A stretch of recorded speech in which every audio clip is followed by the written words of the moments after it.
आज के चैप्टर को शुरू करने से पहले कहानी का छोटा सा रिकैप कर लेते हैं। तो हमारी कहानी के दो मेन कैरेक्टर है। पहले का नाम है आनिंग और दूसरा है वेईहांग, जो कि दोनों रूममेट होते हैं। पर वो धीरे धीरे काफी सारा टाइम साथ में स्पेंड करने लगे थे। और हमने देखा था कि वेईहांग आनिंग और उसके दोस्तों को रॉक क्लाइंबिंग के लिए बुलाता है। और वहीं पिछले चैप्टर में हमने देखा था कि वेईहांग अपने दोस्तों और कोच से इसी बारे में बात कर रहा था कि उसके कुछ दोस्त यहाँ आने वाले हैं। और आनिंग को याद करते ही उसके चेहरे पर स्माइल आ गई थी, जिसे देखकर उसके कोच और उसके दोस्त काफी हैरान रह जाते हैं और कहते हैं, तुम्हारे जैसे बर्फ के ढेर में आखिर इमोशन कैसे आ सकते हैं। क्योंकि वेईहांग पहले हमेशा काफी शांत और सैड सैड सा रहा करता था, पर आनिंग के उसकी लाइफ में आने के बाद वो हैप्पी रहने लगा है। और जब वेईहांग आनिंग की बात कर रहा था तो वो स्माइल कर रहा था, जिससे उसके कोच को लगने लगता है कि शायद आनिंग उसकी गर्लफ्रेंड है। इसी के साथ आज के चैप्टर की शुरुआत होती है, जहाँ वेईहांग का कोच उससे पूछता है कि क्या वो सिर्फ तुम्हारे दोस्त है। जहाँ वेईहांग कहता है दोस्त नहीं तो और क्या होंगे। इस पे कोच सोचने लगता है कि ये अपनी गर्लफ्रेंड को छुपाने की कोशिश कर रहा है। यहाँ कोच पूछता है क्या तुम्हारे दोस्तों ने पहले रॉक क्लाइंबिंग की है, जिसपे वेईहांग कह देता है कि नहीं। जिसपे कोच कहता है कि हम इस तरह से नूब लोगों को नहीं ला सकते। यहाँ वेईहांग कहता है आखिर नूब लोगों में क्या दिक्कत होती है। जिसपे कोच खुद ही सोचने लगता है कि ये पूरी तरह से बदल चुका है जब इसकी गर्लफ्रेंड आ गई है। तो यहाँ वेईहांग तो कोच को अजीब तरह से स्माइल करते हुए देखकर तुरंत ही पूछता है कि आखिर तुम हंस क्यों रहे हो। जिसपे कोच बताता है कुछ भी नहीं, मैं बस तुम्हारे लिए खुश हूँ। जिसपे वेईहांग कहता है इस तरह मुस्कुराया मत करो, बड़े गंदे लगते हो।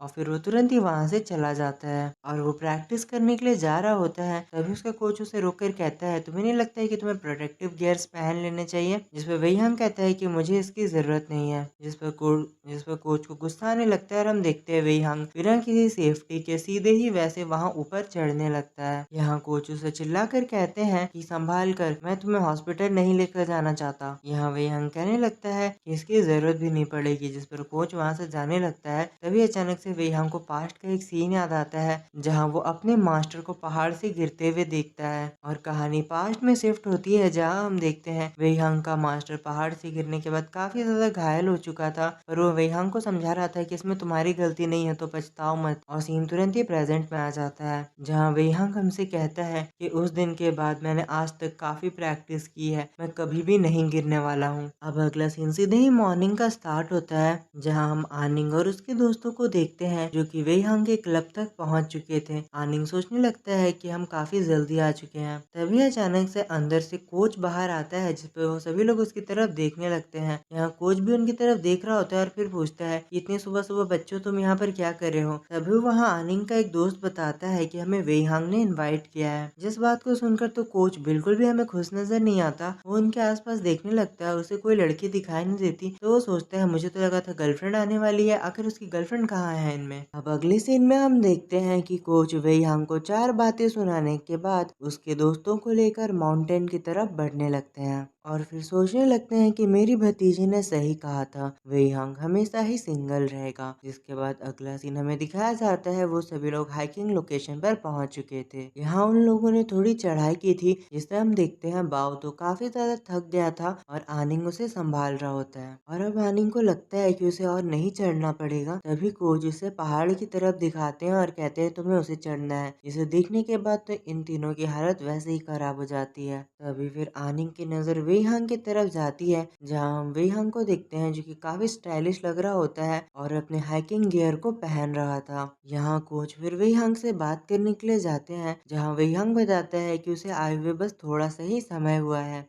अब हम आनिंग को देखते हैं, जिसकी नजर पहाड़ के ऊपर लगे हुए हुक पर जाती है। यहाँ वेईहांग उसे बताता है कि उस हुक को उसे और उसके मास्टर ने लगाया था। जिस पर आनिंग हैरान हो जाता है और वेईहांग उसे बताता है वैसे ये पहाड़ क्लाइंबिंग के लिए यूज नहीं होता था, पर मैंने और मेरे टीचर ने इस जगह को ढूंढा था, तब से ये हमारा सीक्रेट बेस है। यहाँ वेईहांग उसे और भी काफी सारी बातें बता रहा होता है, पर आनिंग की नजर तो वेईहांग के कपड़ों पर जाती है और आनिंग सोचने लगता है कि आखिर वेईहांग क्लाइंबिंग गियर को अपने कपड़ों के ऊपर क्यों पहन रहा है। यहाँ आनिंग पूछता है तो इस जगह का नाम क्या है। इस पे वेईहांग बताता है इस जगह का नाम मैंने रखा था, इसका नाम है ठीक ठाक। आनिंग को कुछ समझ नहीं आता, वो पूछता है कि तुमने क्या कहा। इस पे वेईहांग कहता है इस जगह का नाम मैंने रखा है ठीक ठाक। जिस पर आनिंग हंसने लगता है और वेहांग बताते हैं कि मेरे टीचर ने भी इसका नाम रखा था, वो इसे यांग फिंगर्स कहते थे। जिस पर आनिंग कहता है कि तुम्हारे टीचर पक्का एक काफी अच्छे इंसान रहे होंगे। जिस पर वेहांग सैड हो जाता है और कहता है कि मेरे टीचर एक काफी अच्छे इंसान हुआ करते थे। तभी आनिंग को उसकी बातों से रियलाइज होता है कि वेहांग 3 सालों से क्लाइंबिंग कर रहा है, इसीलिए वो हैरान होकर पूछता है और वो कहता है कि क्या सच में। जिसमें वेहांग बताते हैं हाँ, जब मैं 15 साल का था तब से मैं यहाँ क्लाइंबिंग करने आता हूँ। यहाँ फिर आनिंग सोचने लगता है कि पता नहीं मैं 3 सालों पहले क्या करता हूँ, हमारी दुनिया तो पूरी तरह से अलग है। तभी हम वेहांग को देखते हैं जो कि आनिंग से पूछता है क्या तुम्हारे पास कोई और सवाल है। यहाँ फिर हम आनिंग को देखते हैं जो कि फिर हाइकिंग से रिलेटेड कुछ क्वेश्चन पूछने लगता है और वेहांग नोटिस कर रहा होता है कि आनिंग जब भी उससे बात करता है वो अपने ग्लासेस को टच करता है और वो सोचने लगता है या तो ये मुझसे बात करने में ऑकवर्ड हो जाता है या इसके चश्मे काफी भारी होंगे।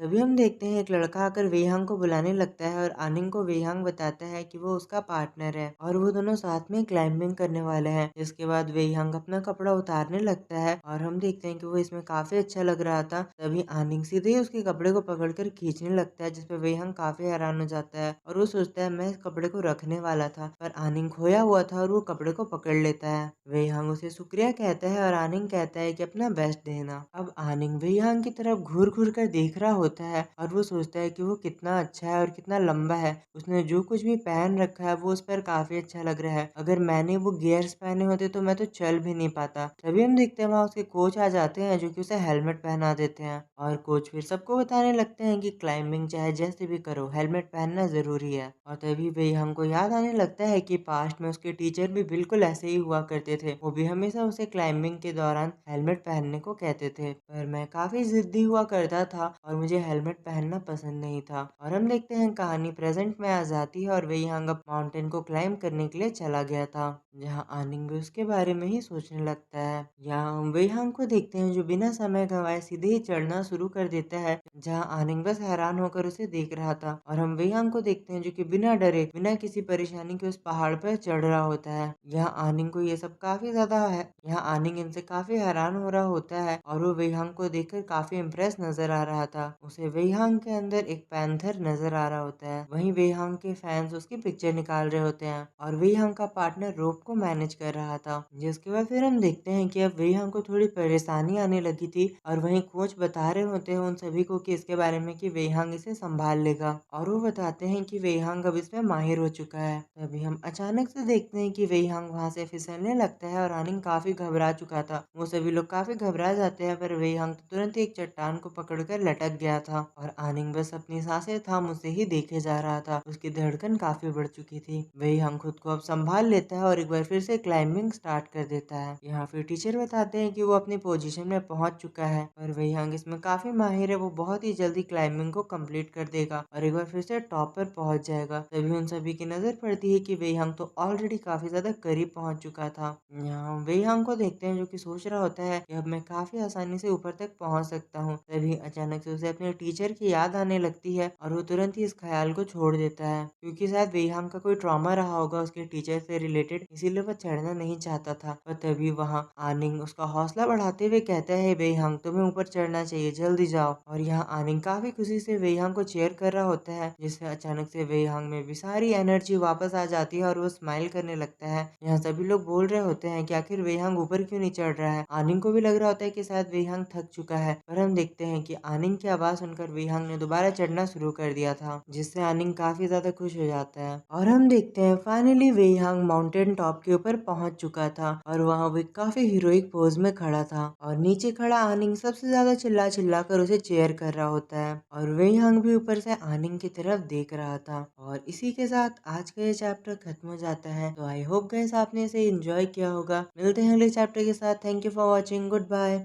गाइस अगर आप वीडियो में इतनी दूरी पर आ चुके हो और आपको आज की ये वीडियो पसंद आती है तो प्लीज़ आप इसे एक लाइक कर देना और चैनल पे नहीं हो तो इसे सब्सक्राइब कर दो और कमेंट करके मुझे ज़रूर बताना कि आपको आज का ये वीडियो कैसा लगा। आपकी एक लाइक और सब्सक्राइब से हमें काफ़ी ज़्यादा मोटिवेशन मिलता है और हम वीडियो को जल्दी से जल्दी लाने की कोशिश करते हैं। इतनी देर मेरी वीडियो को देखने के लिए आप सभी का बहुत बहुत शुक्रिया। मिलते हैं अगली वीडियो के साथ। Thank you for watching, good bye.